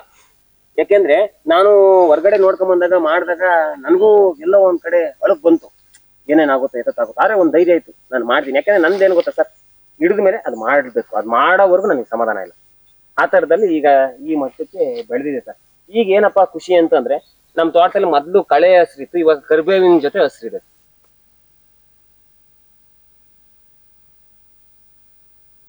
ಮತ್ತೆ ಇದು ಯಾವಾಗ ಕಟಾವಿಗೆ ಬರುತ್ತೆ ಕೀರ್ತಿ ಅವ್ರೆ? ಈಗ ಬರ್ತಾ ಇರತಕ್ಕಂತ ಬೆಳೆ ಮತ್ತೆ ನಿಮ್ಗೆ ಯಾವ ಕಟಾವಿಗೆ ಬರುತ್ತೆ? 15-20 ಕಟಾವ್ ಮಾಡ್ಕೊಡ್ಬೇಕು ಸರ್. ಓಕೆ. ಎಲ್ಲ ಒಂದೇ ಮಟ್ಟಕ್ಕೆ ಬರಲ್ಲ. ಆದ್ರೆ ನಮ್ದು ಕಟಾವು ಬಂದ್ಬಿಟ್ಟು ಅಡಿ ಬಂದು 3 ಅಡಿ ಆಗ್ತೀವಿ ಕಟಾವ್. ಎಷ್ಟು ವರ್ಷದವರೆಗೂ ಈ ಗಿಡಗಳು ಇರುತ್ತೆ? 20 ವರ್ಷ ಸರ್. ಅಂದ್ರೆ 20 ವರ್ಷದವರೆಗೂ ನಾವ್ ಇದ್ರಲ್ಲಿ ಬೆಳೆ ತಗೊಂತಲೇ ಇರಬಹುದು. ಒಂದು ಏನ್ ಮೈನಸ್ ಆಗುತ್ತೆ ಅಂತಂದ್ರೆ, ಈ ಅಡಿಕೆ ಗಿಡ ಬೆಳೆದು ನೆಳ್ಳಾದಂಗ್ ಹೀಟ್ ಕಮ್ಮಿ ಆಗುತ್ತೆ. ಆದ್ರೆ ಯಾವ್ದೇ ಕಾರಣಕ್ಕೂ ಸಾಯಲ್ಲ, ಹೀಟ್ ಕಮ್ಮಿ ಆಗುತ್ತೆ ಅನ್ನೋದೊಂದ್ ಬಿಟ್ರೆ ಏನು ಪ್ರಾಬ್ಲಮ್ ಇಲ್ಲ. ಅಂದ್ರೆ ಒಮ್ಮೆ ಬೀಜ ಹಾಕ್ಬಿಟ್ರೆ ನಾವು 20 ವರ್ಷದವರೆಗೂ ಅದರಿಂದ ಕೊಡ್ಬೋದು. ಆಮೇಲೆ ಒಂದು ಪ್ಲಸ್ ಪಾಯಿಂಟ್ ಏನು ಅಂತಂದ್ರೆ ಕರ್ಬೇವು ವಿಚಾರದಲ್ಲಿ ಡೈಲಿ ವಾರ 15 ದಿವಸ ತಿಂಗಳು ಈ ತರ ಹೆಂಗ್ ಬೇಕು ಹಂಗೆ ನಮ್ಮ ಅಡ್ಜಸ್ಟ್ ಮಾಡ್ಕೋಬಹುದು. ಅಂದ್ರೆ ಒಂದ್ ಲೈನ್ ಕಟ್ ಮಾಡಿ ಒತ್ ಕೊಡೋದು, ಇನ್ನೊಂದ್ ಲೈನ್ ಆತರ ನಮ್ಗೆ ಯಾವ ಅನುಕೂಲ ಆಗುತ್ತೋ ಆತರ ಮಾಡಬಹುದು. ಆದ್ರೆ ಏರಿಳಿತ ಕಾಣ್ತೈತೆ, ಒಂದೇ ಮಟ್ಟ ಕೊಡಕ್ಕಾಗಲ್ಲ. ತೋಟ ಪೂರ್ತಿ ಒಂದೇ ಸರಿ ಸಿಗಲ್ಲ, ಪಾರ್ಟ್ ಬೈ ಪಾರ್ಟ್ ನಿಮ್ಗೆ ರಿಸಲ್ಟ್ ಸಿಗುತ್ತೆ. ಅದು ಉತ್ತಮ ಸರ್. ಯಾಕೆ ಅಂತಂದ್ರೆ ಆತರ ಮಾಡ್ತಾ ಹೋದಾಗ ನಮ್ಗೆ ಅದ್ರ ಅನುಭವಗಳು ಹೋಗ್ತವೆ, ನಮ್ಗೆ ಟೈಮ್ ಕೊಡಕ್ಕಾಗಲ್ಲ. ಈಗ ಒಂದೇ ಸತಿ ಇದಕ್ಕೆಲ್ಲ ಸ್ಪ್ರೇ ಮಾಡ್ತೀನಿ, ನಾನು ಸಾವಯವ ದ್ರವ ರೂಪದ ಗೊಬ್ಬರನ ನಾನು ಸ್ಪ್ರೇ ಮಾಡ್ತೀನಿ, ಲಿಕ್ವಿಡ್ ಮಾಡ್ತೀನಿ ಅಂದ್ರೆ ಎಷ್ಟು ಯತೆ ಆಗುತ್ತೆ ಸರ್. ನಾವು ಮೊದ್ಲು ಇದು ದಮ್ಮಲ್ಲಿ ಹಾಕೊಂಡ್ ಮಾಡ್ತಾ ಇದ್ದೆ, ಈಗ ಇದರಲ್ಲೇ ಸ್ಪ್ರೇರಲ್ಲಿ ಮಾಡ್ತಾ ಇದ್ದೀರಾ. ಕೀರ್ತಿ ಅವ್ರೆ, ಈ ಕರಿಬೇವಿನ ಸಬ್ಸಿಗೆ ಬಂದಂತಹ ರೋಗ ಏನಾದ್ರು ಅಡಿಕೆ ಗಿಡದ ಮೇಲೆ ಎಫೆಕ್ಟ್ ಆಗುತ್ತಾ, ಅಥವಾ ಅಡಿಕೆ ಗಿಡಕ್ಕೆ ಬಂದಂತ ರೋಗ ಕರಿಬೇವಿನ ಗಿಡದ ಮೇಲೆ ಏನಾದ್ರು ಎಫೆಕ್ಟ್ ಮಾಡುವಂತ ಚಾನ್ಸಸ್ ಇರುತ್ತೆ? ಅದ್ರ ಬಗ್ಗೆ ಮಾಹಿತಿ ಕೊಡಿ. ಆಗುತ್ತೆ ಸರ್. ಈಗ ಕರಿಬೇವಿಗೆ ಬರೋದು ಅಡಿಕೆ ಗಿಡಕ್ಕೂ ಬರುತ್ತೆ, ಅಡಿಕೆ ಗಿಡಕ್ಕೆ ಬರೋದು ಕರಿಬೇವಿಗೂ ಬರುತ್ತೆ. ಯಾಕಂದ್ರೆ ಕಾಮನ್ ಆಗಿ ಅಡಿಕೆ ಗಿಡಕ್ಕೂ ಎಲೆ ಚುಕ್ಕೆ ರೋಗ ಬರುತ್ತೆ, ಕರಿಬೇವಿಗೂ ಎಲೆ ಚುಕ್ಕೆ ರೋಗ ಬರುತ್ತೆ. ಕಾಮನ್ ಆಗಿ ಅಡಿಕೆ ಗಿಡಕ್ಕೆ ಕೊಳೆ ರೋಗ ಅಂತ ಬರುತ್ತೆ, ಇದಕ್ಕೂ ಕೊಳೆ, ನೀರ್ ಜಾಸ್ತಿ ಆದ್ರೆ ಕೊಳೆ ರೋಗ ಅಂತ ಬರುತ್ತೆ ಸರ್. ಆಮೇಲೆ ಇದು ಅಡಿಕೆ ಗಿಡಕ್ಕೆ ಏನಾಗುತ್ತೆ ಅಂತಂದ್ರೆ ಈ ಅಣಬೆ ರೋಗ ಅಂತ ಬರುತ್ತೆ. ಆ ತರ ಎಲ್ಲ ಏನೋ ನಮ್ ಕರಿಬೇವಿಗಿಲ್ಲ. ಕಾಮನ್ ಆಗಿ ಏನು ಅಡಿಕೆ ಗಿಡದಲ್ಲಿ ಕಾಣ್ತೀವೋ ಅದು ಕರಿಬೇವಲ್ಲಿ ಕಾಣ್ತೀವಿ. ಅದೇ ನಾವು ಕರಿಬೇವಿಗೆ ಏನು ಅಂದ್ರೆ ರೋಗ ಬಂದಾಗ ಯಾವುದು ತಾಮ್ರದಲ್ಲಿ ಹಾಕಿದಂತ ಮಜ್ಜಿಗೆ 45 ದಿವಸದ್ದು ಆ ಮಜ್ಜಿಗೆ, ಆಮೇಲೆ ಗಂಧ, ಆಮೇಲೆ ನಾಟಿ ಮೊಟ್ಟೆ, OWDC ಅಂದ್ರೆ ಒರಿಜಿನಲ್ ವೇಸ್ಟ್ ಡಿಕಂಪೋಸರ್ ಅಂತ, ಇದನ್ನ ಸ್ಪ್ರೇ ಮಾಡ್ತೀವಿ ನಮ್ಮ ಹತ್ರ ಇದ್ದಾಗ. ಇದನ್ನೇ ನಾವು ಅಡಿಕೆ ಗಿಡಕ್ಕೂ ಸ್ಪ್ರೇ ಮಾಡ್ಬೋದು ಸರ್, ಏನು ತೊಂದರೆ ಇಲ್ಲ. ಆ ತರ ಮಾಡಿದಾಗ ನಮ್ಗೆ ಎಲೆ ಚುಕ್ಕೆ ರೋಗ ಆಗಿರ್ಬೋದು ಅಥವಾ ಸುಳಿ ರೋಗ ಕಂಟ್ರೋಲಿಗೆ ಬರುತ್ತೆ. ಇದನ್ನ ಮಾಡ್ತಾ ಹೋಗ್ಬೋದು. ಎಷ್ಟು ದಿವಸಕ್ಕೆ ಮಾಡ್ಬೇಕು ಅಂತ ಕೇಳ್ತಾರೆ, ರೋಗ ಕಂಡಾಗ ಮಾಡ್ತಾ ಹೋಗ್ಬೋದು. ಅಂದ್ರೆ ಯಾವಾಗ ರೋಗ ಕಾಣಿಸುತ್ತೆ ಆ ಸಮಯದಲ್ಲಿ ಮಾತ್ರ ಸಿಂಪಡಣೆ ಮಾಡ್ಬೇಕು ಅಂತ ನೀವ್ ಹೇಳ್ತೀರಾ? ಹೌದು. ರೆಗ್ಯುಲರ್ ಆಗಿ ಇಷ್ಟ ಟೈಮ್ಗೆ ಮಾಡ್ಬೇಕು ಅಂತ ಏನು ಕಂಡೀಷನ್ಸ್ ಏನಿಲ್ಲ. ನಾನು ಒಂದು ಕಟಾವಿಗೆ 2 ಸತಿ ಸ್ಪ್ರೇ ಮಾಡ್ಕೊಂತೀನಿ, 1.5 ತಿಂಗಳಿಗೆ ಸ್ಪ್ರೇ ಮಾಡ್ಕೊಂತೀನಿ. ಮತ್ತೆ ಗೊಬ್ಬರ ಏನ್ ಗೊಬ್ಬರ ಕೊಡ್ತೀರಾ ನೀವು ಇದಕ್ಕೆ? ಅಂದ್ರೆ ಕರ್ಬೇವಿನ ಸೊಪ್ಪಿಗೆ ಸರ್, ಕರ್ಬೇವಿಗೆ ಈಗ ಏನಾಗುತ್ತೆ ಅಂದ್ರೆ ನಾನು ಎರೆಜಲ ಬಳಸ್ತಾ ಇದ್ದೀನಿ, ನಾನು ಇದು ಎರೆಜಲ ಕೊಡ್ತಾ ಇದ್ದೀನಿ. ಆಮೇಲೆ ಎರೆಜಲ ಬಿಟ್ರೆ ಗೋಕುಪಾಮೃತ, OWDC, ಜೀವಾಮೃತ ಈ ತರದವನ್ನ ಕೊಡ್ತಾ ಬರ್ತಾ ಇದೆ. ಯಾವ ಅಂದ್ರೆ ಈ ಒಂದು ವಾಟರ್ ಪೈಪ್ ಇದೆಯಲ್ಲ ಅದ್ರಲ್ಲೇ ಕೊಡ್ತಾ ಇದ್ದೀರಾ? ಅದು ಯಾಕಂದ್ರೆ ಸ್ಪ್ರೇಯರ್ ಅಲ್ಲಿ ಕೊಡ್ತಾ ಇದ್ದೀರಾ? ಇಲ್ಲ ಸ್ಪ್ರಿಂಕ್ಲರ್ ಇಲ್ಲ ಸರ್ ನಮ್ದು. ಡ್ರಿಪ್ ಬಿಟ್ರೆ ಇನ್ಲೇಯರ್, ಡ್ರಿಪ್ ಎಲ್ಲ ತೆಗೆದು ಬಿಟ್ಟಿದೀವಿ.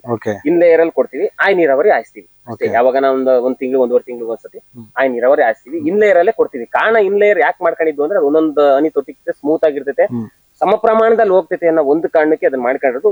ನೀರಿನಂಶ ಅಲ್ಲ ಸರ್, ಈಗ ಒಂದು OWDC ನೀರಿನಂಶನೆ, ಗೋಕುಪಾಮೃತನೂ ನೀರಿನಂಶನೆ, ಎರೆಜಲನು ನೀರಿನಂಶನೆ, ಆರಾಮಾಗಿ ಸಲೀಸಾಗಿ ಹೋಗತ್ತೆ ಅಂತ. ಈ ತಿಪ್ಪೆ ಗೊಬ್ಬರ, ಎರೆಹುಳ ಗೊಬ್ಬರ ಅದನ್ನೆಲ್ಲ ಉಪಯೋಗಿಸೋದಿಲ್ವಾ ನೀವು? ತಿಪ್ಪೆ ಗೊಬ್ಬರ, ಎರೆಹುಳ ಗೊಬ್ಬರ ಉಪಯೋಗಿಸಕ್ಕೆ ನಮ್ದು ಅಷ್ಟು ಬರಲ್ಲ ಸರ್. ಅಷ್ಟು ಪ್ರಮಾಣದಲ್ಲಿ ಎಲ್ಲರಿಗೂ ಕೊಡಕ್ಕೆ ಬರಲ್ಲ. ಯಾವ್ದಕ್ಕನ ಒಂದಕ್ಕೆ ಅದ್ರಲ್ಲಿ ಏನು ಪ್ರಮಾಣ ಐತೆ ಆ ಪ್ರಮಾಣ ಯಾವ್ದಕ್ಕನ ಅಡ್ಜಸ್ಟ್ ಆಗಂಗೆ ಹಾಕಂತೀವಿ ಸರ್. ಈಗ ಇದಕ್ಕೆ ಸ್ವಲ್ಪ ಚೇಂಜ್ ಮಾಡಿದೀವಿ. ಏನಂದ್ರೆ ಗೋನಂದ ಜಲ ಬಳಸ್ತಾ ಇದೀವಿ ಸರ್. ಈಗ ಈ ಸತಿ ಬಳಸಿದೀನಿ ಇದಕ್ಕೆ. ಅಲ್ಲಿ ಗೋನಂದ ಜಲ ನೀವೇ ರೆಡಿ ಮಾಡ್ಕೊಂತೀರಾ ಬೇರೆ ಕಡೆಯಿಂದ ತರಿಸ್ತೀರಾ? ಗೋನಂದ ಜಲ ರೆಡಿ ಮಾಡ್ಕೊಳಕ್ಕೆ ಏನಾಗುತ್ತೆ ಅಂದ್ರೆ ನಮ್ ಕಡೆ ಸತ್ತೋಗಿರೋ ನಾಟಿ ಹಸ ಸಿಗೋದು ಬಹಳ ಕಷ್ಟ ಈ ಕಡೆ. ಯಾಕಂದ್ರೆ ಏನಾಗ್ಬಿಟ್ಟಿದೆ ಅಂದ್ರೆ ಹಾಲಿನ ಇದಕ್ಕೆ ಎಲ್ಲ HF ಜೆರ್ಸಿನೇ ಸಾಕ್ಯಾರೆ, ನಾಟಿ ಹಸ ಸಿಗದೆ, ನಾಟಿ ಹಸ ನೋಡೋದೇ ಕಷ್ಟ ಆಗ್ಬಿಟ್ಟಿದೆ ನಮ್ಮೂರ್ ಕಡೆ ಎಲ್ಲ. ಅದ್ರ ಸಲುವಾಗಿ ನಾವು ಹೊರಗಡೆಯಿಂದ ತರಿಸ್ಕೊಂಡು ಗೋನಂದ ಜಲನ ಬಳಸ್ತಾ ಇದ್ವಿ. ಮತ್ತೆ ಅಡಿಕೆ ಗಿಡಕ್ಕೆ ಏನ್ ಗೊಬ್ಬರ ಕೊಡ್ತೀರಾ? ಅಡಿಕೆ ಗಿಡಕ್ಕೆ ಹಿಂದೆ ಕುರಿ ಗೊಬ್ಬರ, ಕೋಳಿ ಗೊಬ್ಬರ ಈ ತರದಲ್ಲೆಲ್ಲ ಹಾಕ್ತಾ ಬರ್ತಾ ಇದೀವಿ ಸರ್. ಈಗ ನಾವೇ ಎರೆಜಲ ಮಾಡ್ಕೊಂಡಿದ್ರಿಂದ ಎರೆಜಲ ಕೊಡ್ತಾ ಇದೀನಿ. ಈಗ ಗೋನಂದ ಜಲನು ಬಳಸಿದೀನಿ ಸರ್. ಅಂದ್ರೆ ಎರೆಜಲ, ಗೋನಂದ ಜಲ ಬಿಟ್ರೆ ಬೇರೆ ಇನ್ಯಾವ್ದು ಗೊಬ್ಬರ ನೀವು ಯೂಸ್ ಮಾಡ್ತಾ ಇಲ್ಲ? ಹಿಂದೆ ಮಾಡಿದ್ದು ಕೋಳಿ ಗೊಬ್ಬರ, ಕುರಿ ಗೊಬ್ಬರ ಈ ತರದ್ ಬಿಟ್ರೆ ಬೇರೆ ಯೂಸ್ ಮಾಡಿ. ಈಗ ಅಟ್ ಪ್ರೆಸೆಂಟ್ ಏನ್ ಗೊಬ್ಬರ ಯೂಸ್ ಮಾಡ್ತಾ ಈಗ ನವೆಂಬರ್ ಅಲ್ಲಿ ನಾನು ಗೋನಂದ ಜಲ ಹಾಕಿದೀನಿ. ನವೆಂಬರ್ ಅಲ್ಲಿ ಹಾಕಿದೀನಿ. ಈಗ ಫೆಬ್ರವರಿಯಲ್ಲಿ ಹಾಕ್ಬೇಕು, 3 ತಿಂಗಳಾದ್ಮೇಲೆ. ಅಂದ್ರೆ ಕೋಳಿ ಗೊಬ್ಬರ ಈಗ ಮತ್ತೆ ಯೂಸ್ ಮಾಡ್ತಾ ಇಲ್ಲ ನೀವೀಗ? ಇಲ್ಲ, ಕೋಳಿ ಗೊಬ್ಬರ, ಕುರಿ ಗೊಬ್ಬರ ಯೂಸ್ ಮಾಡ್ತಾ ಇಲ್ಲ. ಕಾರಣ ಏನಕ್ಕೆ ಯೂಸ್ ಮಾಡ್ತಾ ಇಲ್ಲ ಅಂದ್ರೆ ನಂದು 0 ಕಲ್ಟಿವೇಶನ್ ಆಗಿದೆ. ಇವಾಗ ಅದನ್ನ ಹಾಕಾದ್ಮೇಲೆ ಕೆತ್ತಿಸ್ಬೇಕು ಸರ್. ಅಂದ್ರೆ ಈಗ ನಾ ಸುಮ್ನೆ ಎತ್ಲೋ ಹಾಕ್ದಂಗ ಈಗ ಹಾಕಿದೀನಿ. ಇಲ್ಲೆಲ್ಲ ಹಾಕಿದೆ ಸರ್, ಇಲ್ಲಿ ನೀವು ತೋರಿಸಬಹುದು. ಹಿಂದೆ ಎಲ್ಲ ಇದೆಲ್ಲ ನೋಡ್ರಿ, ಇಲ್ಲೇ ಐತಿ ನೋಡಿ, ಇದೆಲ್ಲ ಕೋಳಿ ಗೊಬ್ಬರನೇ. ಇದೆಲ್ಲ ಅದೇ ಸರ್, ಎಲ್ಲ ಕೋಳಿ ಗೊಬ್ಬರನೇ ಹಿಂದೆ ಹಾಕಿರೋದು. ಏನಾಗುತ್ತೆ ಅಂದ್ರೆ ಇದು ಹಂಗೆ ಬಿಟ್ಬಿಟ್ಟಿದೀವಿ ನಾವ್. ಇದನ್ನೇನು ಗೇಮೇ ಮಾಡಿಲ್ಲ, ಇನ್ನೊಂದು ಮಾಡಿಲ್ಲ. ಇದು ಏನಾಗುತ್ತೆ ಪ್ಲಸ್ ಮೈನಸ್ ಅಂತಂದ್ರೆ, ಇದು ಹಂಗೆ ಬಿಟ್ಟಾಗ ಆವಿಯಾಗಿ ಹೋಗೋಂತ ಚಾನ್ಸಸ್ ಇರ್ತದೆ. ಮೈನ್ ಮಣ್ಣಿಗೆ ಸಿಗ್ಬೇಕು, ಹಂಗೆ ಬಿಡ್ತೀವಿ, ಮಣ್ಣಿಗೆ ಸಿಗಲ್ಲ. ಯಾಕಾದ್ಮೇಲೆ ಕೆತ್ತಿಸ್ಬೇಕು, ಮಾಡ್ಬೇಕು, ಲೇಬರ್ ಸಮಸ್ಯೆ ಜಾಸ್ತಿ. ಅದ್ರ ಸಲುವಾಗಿನೇ ಇದು ನಾವ್ ಯಾಕೆ ಮಾಡ್ಕೊಂಡಿದ್ವಿ ಅಂದ್ರೆ ಎರೆಜಲ, ಗೋಕುಪಾಮೃತ, OWDC, ಜೀವಾಮೃತ, ಈ ಗೋನಂದ ಜಲನ ನಾವ್ ಹಿಂಗ್ ಒಯ್ದ್ಬಿಟ್ರೆ ಸಾಕು ಮುಗ್ದೋಗ್ಬಿಡ್ತೈತೆ. ಈ ಗರಿ ಇರ್ತಾವ, ಗರಿ ಮುಚ್ಚಿಬಿಟ್ಟು ಸಾಕು ಮುಗ್ದೋಗ್ಬಿಡ್ತೈತೆ. ಒಂದು ಆಮೇಲೆ ಲಿಕ್ವಿಡ್ ಅಂಶ ಆಗಿರೋದ್ರೆ ಬೇಗ ನಮಗೆ ಬೇರೆ ಸಿಗ್ತೈತೆ ಸರ್. ಬೇಗ ಹಸಿರು ಕಾಣೋದಾಗಿರ್ಬೋದು ಅಥವಾ ಈಲ್ಡ್ ಬರೋದಾಗಿರ್ಬೋದು, ಆಮೇಲೆ ಎರೆಹುಳ ಉತ್ಪತ್ತಿ ಆಗೋದಾಗಿರ್ಬೋದು ಬೇಗ ಆಗುತ್ತೆ. ಅನ್ನೋ ಸಲುವಾಗಿ ನಾನೀಗ ಅದನ್ನ ಗೋನಂದಾಚಾರನ ಬಳಸ್ತಾ ಇದ್ದೀನಿ. ಅಂದ್ರೆ ಈಗ ನೀವು ನಿಮ್ ತೋಟಕ್ಕೆ ಎರೆಹುಳ ಗೊಬ್ಬರ ಆಗ್ಲಿ ಅಥವಾ ತಿಪ್ಪೆ ಗೊಬ್ಬರ ಆಗ್ಲಿ ಕುರಿ ಗೊಬ್ಬರ ಆಗ್ಲಿ ಆಗ್ತಾ ಇಲ್ಲ. ಆದ್ರೆ ಈಗ ನಾನೇ ಮಾಡ್ಕೊಂತ ಇದ್ದೆ ಎರೆಹುಳ ಗೊಬ್ಬರ. ಕೆಲವೊಂದು ಗಿಡಗಳಿಗೆ ಎಷ್ಟು ಪ್ರಮಾಣದಲ್ಲಿ ಐತೆ ಅಷ್ಟು ಪ್ರಮಾಣದಲ್ಲಿ ಹಾಕಂತಿದೀನಿ ಎರೆಹುಳ ಗೊಬ್ಬರನ. ಅಂದ್ರೆ ನೀವು ರೆಡಿ ಮಾಡಿರೋದು ಎಷ್ಟು ಗಿಡಕ್ಕೆ ಆಗುತ್ತೆ ಅಷ್ಟಕ್ಕೆ ಮಾತ್ರ ಆಗ್ತಾ ಇದೀರಾ. ಮಾಡ್ಕೊಂತೀನಿ. ನಿಮ್ ಗಿಡಗಳು ತುಂಬಾ ಚೆನ್ನಾಗಿದಾವೆ ಕೀರ್ತಿ ಅವ್ರೆ, ಯಾವ್ದು ಏನಂತ ವೀಕ್ ಆಗಿ ಕಾಣಿಸ್ತಾ ಇಲ್ಲ ಎಲ್ಲ ಗಿಡಗಳು. ಕೆಲವೊಂದು ರೋಗ ಬಂದಿದ್ದಾವೆ ಸರ್, ಅಂತ ಹೇಳಿ ನಾನು ಏನು ಅಷ್ಟು ಕ್ಲೀನ್ ಆಗೈತೆ ಅಂತಲ್ಲ. ಅಲ್ಲ ಮೆಜಾರಿಟಿ ನೋಡಿದ್ರೆ ತೋಟ ತುಂಬಾ ಚೆನ್ನಾಗಿ ಕಾಣಿಸ್ತಾ ಇದೆ ನಿಮ್ದು. ಕೆಲವೊಂದು ರೋಗ ಬಂದಿದ್ದಾವೆ ಸರ್, ರೋಗ ಬಂದಾಗ ಕಂಟ್ರೋಲ್ ಮಾಡೋ ಪ್ರಯತ್ನ ಮಾಡಿದೀವಿ. Okay. ಆದ್ರೆ ಸಾವಯವದಲ್ಲಿ ಬಹಳ ನಿಧಾನ ಸರ್. ಹೌದು, ಸಾವಯವದಲ್ಲಿ ಬಹಳ ನಿಧಾನ. ಅಡಿಕೆ ತುಂಬಾ ನೋಡಿ ಸೈಜ್ ಬಗ್ಗೆ ಹೇಳಿದ್ರೆ ತುಂಬಾ ದಪ್ಪ ಇದೆ, ಸೈಜು ಚೆನ್ನಾಗಿ ಬಂದಿದೆ. ಅಡಿಕೆ ಇದ್ರಲ್ಲಿ ಹೇಳ್ಬೇಕು ಅಂದ್ರೆ ಒಂದ್ ವರ್ಷ ಹಾಕಿ ಒಂದ್ ವರ್ಷ ಬಿಟ್ಟು, ಒಂದ್ ವರ್ಷ ಹಾಕಿ ಒಂದ್ ವರ್ಷ ಬಿಟ್ರೆ ಕಿರ್ಗಣ್ಣಿಗೆ ಬೀಳ್ತದೆ ಸರ್. ಕಿರ್ಗಣ್ಣು ಅಂದ್ರೆ ಅದೇ ಏನಾಗುತ್ತೆ ಅಂದ್ರೆ ಗೆಣ್ ಕಮ್ಮಿ ಸೈಜ್ ಸಣ್ಣ ಇರುತ್ತೆ. ಹೌದು, ಆತರ ಕಿರ್ಗಣ್ಣಿಗೆ ಬಿಟ್ಟಾಗ ಹೈಟ್ ಜಾಸ್ತಿ ಹೋಗಲ್ಲ. ಅಡಿಕೆ ಫಸ್ಲು ಕೊಯ್ಬೇಕು ಅಂದಾಗ ನಮ್ಗೆ ಹೈಟ್ ಜಾಸ್ತಿ ಆಗೋದು ಇಲ್ಲ, ತೊಂದ್ರೆನೂ ಆಗಲ್ಲ. ಅಂದ್ರೆ ಕೆಳಗಡೆನೆ ಸಿಗ್ತವೆ ಕಿರ್ಗಣ್ಣಿಗೆ ಇದು ಮಾಡೋದು. ಆತರ ಮಾಡ್ತಾ ಹೋಗೋದು. ಕೀರ್ತಿ ಅವ್ರೆ, ನಾನ್ ನೋಡಿದೆ, ಗಮನಿಸ್ದೆ, ಈ ಕರ್ಬೇವಿನ ಸೊಪ್ಪಿನಲ್ಲಿ ತುಂಬಾ ಕಳೆ ಎಲ್ಲ ಕಾಣಿಸ್ತಾ ಇದೆ ನನಗೆ. ನೋಡಿ, ಈ ಕಳೆಗಿಡ ಎಲ್ಲ ಕಾಣಿಸ್ತಾ ಇದೆ. ಇದೆಲ್ಲ ಇದ್ರೆ ಈಲ್ಡ್ ಸರಿಯಾಗಿ ಬರುತ್ತೆ ಅಂತ ಹೇಳ್ತೀರಾ ನೀವು? ಸರ್, ನಿಮ್ ಪ್ರಶ್ನೆ ಚೆನ್ನಾಗಿದೆ, ಆದ್ರೆ ಕೇಳ್ಬೋದು, ನೀವ್ ಹೇಳ್ಬೋದು. ಆದ್ರೆ ಕಳೆ ನಾನು ಯಾಕೆ ತೆಗ್ದಿಲ್ಲ ಅಂತಂದ್ರೆ ಕಳೆಯಿಂದ ಸಮಸ್ಯೆ ಆಗುತ್ತೆ ಅಂತ ಎಲ್ಲಾರು ಹೇಳ್ತಾರೆ. ನಾನು ಅದ್ ಏನಾಗುತ್ತೆ ಆಗ್ಲಿ ನೋಡೋಣ ಅಂತ ಬಿಟ್ಟಿದೀನಿ ಸರ್. ಆದ್ರೆ ನನಗೆ ಪ್ಲಸ್ ಏನಪ್ಪಾ ಅಂತಂದ್ರೆ ಕಳೆ ಇರೋದ್ರಿಂದ ಮೈನ್ ಏನಪ್ಪಾ ಅಂದ್ರೆ ಈಗ ಉದಾಹರಣೆಗೆ ಇದು ಬೇರು ಸರ್. ಇದು ನಮ್ಗೆ ಎಷ್ಟೋ ಸ್ಮೂತ್ ಮಾಡಿ ಇದ್ರಲ್ಲಿ ಏನು ಒಂದು ಬೆನಿಫಿಟ್ ಐತೋ ಅದನ್ನ ಗಿಡಕ್ಕೆ ಪಾಸ್ ಮಾಡುತ್ತೆ ಸರ್. ಈಗ ಕಳೆನ ಯಾಕೆ ಎಲ್ಲರೂ ತೆಗಿಲ್ಲ ಅಂತಂದ್ರೆ ಕಳೆ ಇದ್ರೆ ಮಲ್ಚಿಂಗ್ ಆಗುತ್ತೆ, ಭೂಮಿ ತೇವಾಂಶ ಇರುತ್ತೆ, ಅಲ್ಲಿ ಸೂಕ್ಷ್ಮಾಣ ಜೀವಿಗಳು ಹೆಂಗಪ್ಪ ಅಂದ್ರೆ ಚಟುವಟಿಕೆ ಮಾಡಕ್ಕೆ ಅಥವಾ ಅದು ಇದಾಗಕ್ಕೆ ಅನುಕೂಲ ಆಗುತ್ತೆ ಅಂತ ಇದ್ ಮಾಡ್ತಾರೆ. ಅದಕ್ಕೆ ಎಲ್ಲೂ ನಾನು ತೆಗ್ದಿಲ್ಲ, ಎಲ್ಲೂ ಕಿತ್ತಕಕ್ ಹೋಗಿಲ್ಲ ಸರ್. ಇರ್ಲಿ, ಏನ್ ತೊಂದ್ರೆ ಆಗುತ್ತೆ ಇರ್ಲಿ, ಕಳೆಯಿಂದ ನನ್ಗೆ ಅನುಕೂಲನೇ ಅಂತ ನಾನು ಹಂಗೆ ಬಿಟ್ಕೊಂಡಿದೀನಿ, ಹಂಗೆ ಕೊಯ್ಕೊಡ್ತೀನಿ, ಏನು ತಪ್ಪೇನಿಲ್ಲ. ಅಂದ್ರೆ ಕಳೆನೇ ತೆಗಿಯೋದ್ ಬೇಕಿಲ್ಲ ಅಂತ ಹೇಳ್ತೀರಾ ನೀವು? ಹೌದು ಸರ್, ಯಾವ ಕಳೆನೂ ನೀವು ತೆಗಿಯೋದು ಇಲ್ಲ, ತೆಗಿಯೋದಿಲ್ಲ. ಹಾಗೆ ಏನ್ ಬರುತ್ತೆ ಇಳುವರಿ ಅದನ್ನೇ ನೀವು ಉಪಯೋಗಿಸ್ತೀರಾ? ಹಂಗಂತ ಹೇಳಿ ಕರ್ಬೇವ್ ಜೊತೆ ಕಳೆ ಏನ್ ಕೊಯ್ಕೊಡಲ್ಲ. ಕರ್ಬೇವ್ ಮಾತ್ರ ಕೊಯ್ಕೊಡ್ತೀನಿ, ಕಳೆ ಹಂಗೆ ಬಿಡ್ತೀನಿ. ಕಳೆ ನಿಮ್ ತೋಟದಲ್ಲೇ ಉಪಯೋಗಿಸ್ಕೊಂತೀರಾ? ಹೌದು. ಕರ್ಬೇವಿನ ಸೊಪ್ಪು ಮಾತ್ರ ಮಾರ್ಕೆಟಿಗೆ ಕೊಡ್ತೀರಾ? ಯಾಕಂದ್ರೆ ಇನ್ನೊಂದ್ ಏನಾಗುತ್ತೆ, ಈಗ ಕಳೆನ ಕಟ್ ಮಾಡಿದೆ ಅಂತ ಈ ಕಡೆ ಸರ್, ಈಗ ಬೆಳೆ ಬಿಡ್ತೀವಿ. ಓಕೆ, ಅದ್ ಹಂಗೆ ಬಿಟ್ರೆ ಅದು ಆಯಸ್ ಏನೈತೋ ಅದ್ರ ಪಾಡಿಗೆ ಅದೇ ಹೋಗ್ಬಿಡ್ತದೆ. ಅದ್ರ ಸಲುವಾಗಿ ಹಂಗೆ ಬಿಡ್ತೀವಿ. ಕೀರ್ತಿ ಅವರೇ, ಇಷ್ಟೊತ್ತು ನಮ್ಗೆ ಕರಿಬೇವಿನ ಕೃಷಿ ಬಗ್ಗೆ ಮತ್ತೆ ಅಡಿಕೆ ಕೃಷಿಯ ಬಗ್ಗೆ ಸಂಪೂರ್ಣವಾದಂತ ಮಾಹಿತಿ ಕೊಟ್ರಿ. ನಿಮ್ ತೋಟದಲ್ಲಿ ಬೇರೆ ಇನ್ನೂ ಏನೇನ್ ಮಾಡಿದ್ರ ಅದ್ರ ಬಗ್ಗೆ ತಿಳಿಸ್ಕೊಡ್ತೀರಾ? ಆಮೇಲೆ ಈಗ ಹೇಳಿದ್ರಿ, ಇದ್ರಲ್ಲಿ ಎಷ್ಟೋ ನನಗೆ ಗೊತ್ತಿರೋ ಕೆಲವೊಂದು ಮಾಹಿತಿನ ಹಂಚ್ಕೊಂಡಿದೀನಿ ಸರ್. ನನಗೆ ಗೊತ್ತಿಲ್ದು ಇನ್ನು ಮುಂದಕ್ಕೆ ಅನುಭವ ಆಗ್ತಾ ಹೋದಾಗ ನಾನು ಅದನ್ನ ಹಂಚ್ಕೊಳಕ್ಕೆ, ವೀಕ್ಷಕರ ಹತ್ರ ಹಂಚ್ಕೊಳಕ್ಕೆ ಇಷ್ಟಪಡ್ತೀನಿ. ನನ್ಗೆ ಎಷ್ಟು ಅನುಭವ ಆಗಿದೆ, ನನ್ಗೆ ಎಷ್ಟು ಸಾಧ್ಯನೋ ಅಷ್ಟು ನಾನು ಪ್ರಯತ್ನ ಮಾಡಿದೀನಿ. ಅದಲ್ಲದೆ ಇದು ಕರಿಬೇವು ಅಲ್ಲದೆ ನಿಮ್ಗೆ ನಮ್ಮ ಇದರಲ್ಲಿ ಜೇನು ಕೃಷಿ ನೋಡ್ಬೋದು. ಯಾಕಂದ್ರೆ ಜೇನು ಕೃಷಿ ಬಹಳ ಇಂಪಾರ್ಟೆಂಟ್. ಇವತ್ತಿನ ಇದರಲ್ಲಿ ಪಾಲಿನೇಷನ್ ಇಲ್ಲ ಅಂದ್ರೆ ಏನೂ ಆಗಲ್ಲ, ಜೇನು ಸಂತತಿ ಇಲ್ಲ ಅಂದ್ರೆ ಮನುಷ್ಯ ಕುಲನೇ ಇಲ್ಲ.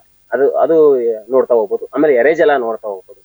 ಅದಾದ್ಮೇಲೆ ನಮ್ಮ ಅಡಿಕೆ ತೋಟದಲ್ಲೇ ಅಂದ್ರೆ ಸಮಗ್ರ ಕೃಷಿ ಅಂದ್ರೆ ಬೇರೆ ಬೇರೆ ಬೆಳೆಗಳನ್ನ ಅಳವಡಿಸ್ಕೊಂಡಿರೋದನ್ನ ನೋಡ್ತಾ ಹೋಗ್ಬೋದು. ಅದು ಬಿಟ್ರೆ ಗುಂಪು ಬಾಳೆ ನೋಡ್ತಾ ಹೋಗ್ಬೋದು. ಅದು ಬಿಟ್ರೆ ಬ್ಯಾಗ್ ಅಲ್ಲಿ ಎರೆ ಗೊಬ್ಬರ ಮಾಡ್ಕೊಂಡಿದೀವಿ. ಕಾರಣ ಏನಂತಂದ್ರೆ ಎಲ್ಲೂ ಹೊರಗಡೆ ತರದಂಗೆ ನಮ್ಮಲ್ಲಿರೋ ತ್ಯಾಜ್ಯನ ಬಳಸಿ ಯಾವ ತರ ಮಾಡ್ಕೋಬಹುದು ಅಂತ ಮಾಡಿದೀನಿ. ಅದನ್ನ ನೋಡ್ತಾ ಹೋಗ್ಬೋದು.